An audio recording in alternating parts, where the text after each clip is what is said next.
মাননীয় প্রধানমন্ত্রী একটি বিষয়কে কোট করেছেন।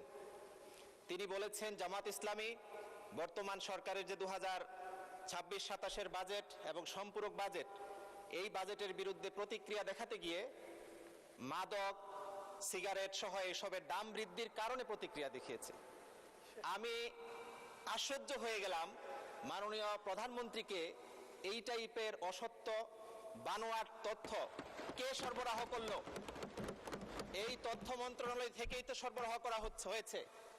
আমি দৃঢ়তার সাথে প্রতিবাদ জানাচ্ছি এবং বলছি বিগত সময়ে তথ্য বাবার আবির্ভাব হয়েছিল এবং এসব কারণে বাংলাদেশের মানুষ কি পরিমাণ সাফারার হয়েছে সেটি আমরা জাতিগতভাবে দুঃখজনকভাবে অবলোকন করেছি।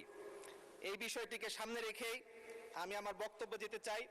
প্রথমেই বলতে চাই, একটি বাজেটের মূল্যায়ন তার ঘোষণার আকার দিয়ে নয়, বরং তার বাস্তবায়ন, সক্ষমতা এবং জনগণের জীবনে প্রভাব দিয়ে করতে হয়। সেই বিচারে এই বাজেট নিয়ে কিছু গুরুতর প্রশ্ন আজকে আমাদের মাঝে রয়ে গেছে। মাননীয় স্পিকার, সরকার 9,38,000 কোটি টাকার বাজেট প্রস্তাব করেছে এবং এখানে 6,95,000 কোটি টাকার রাজস্ব আদায়ের লক্ষ্য নির্ধারণ করেছে।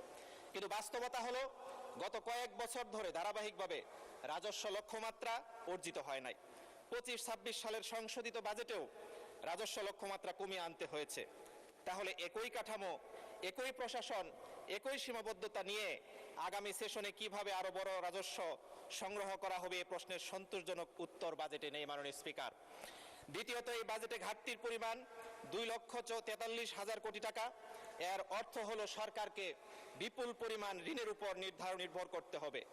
আরও উদ্বেগের বিষয় হলো সুদের পরিমাণ তথা ঋণের সুদ পরিশোধের মাধ্যমেই 1,27,000 কোটি টাকা ব্যয় হবে, অর্থাৎ জনগণের করের